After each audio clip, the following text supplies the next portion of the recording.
আসসালামু আলাইকুম সুপ্রিয় দর্শক মণ্ডলী, আমি professor doctor Mohammad Abdul Aziz, professor of haematology, Bangabandhu Sheikh Mujib medical বিশ্ববিদ্যালয়ে কর্মরত আছি।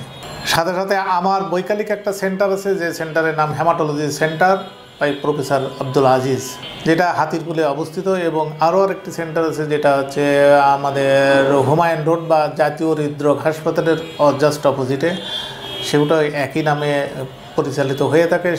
এই সেন্টার দুটির পক্ষ থেকে আপনাদের আন্তরিক অভিনন্দন ও শুভেচ্ছা জানাচ্ছি। আজ 26শে মার্চ, মহান স্বাধীনতা দিবস। এই স্বাধীনতা দিবসের প্রকালে 25শে মার্চ কালরাতে নিরস্ত্র বাঙালির উপর যে হত্যাযজ্ঞ চালানো হয়েছিল, যারই ফলশ্রুতিতে 30 লক্ষ শহীদ, 2 লক্ষ মা বোনের ইজ্জতের বিনিময়ে যে মহান স্বাধীনতার সূর্য উদিত হয়েছিল এবং আমরা পেয়েছিলাম একটি নতুন বাংলাদেশ। প্রিয় দেশবাসী ও সুবর্ণদায়ী, আমার রোগে তাদের পরিবার পরিজন এবং সর্বোপরি এই দেশের সাধারণ মানুষ সবাইকে এই স্বাধীনতা দিবসের রক্তিম শুভেচ্ছা জানাচ্ছি আমার হেমাটোলজি সেন্টারের পক্ষ থেকে।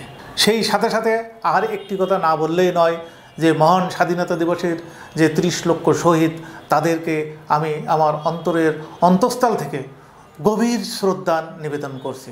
আপনারা সবাই ভালো থাকুন, সুস্থ থাকুন এবং স্বাধীনতা দিবসের শুভেচ্ছা জানিয়ে আমি আমার কথা এখানেই শেষ করছি। আপনারা ভালো থাকুন। ধন্যবাদ সবাইকে।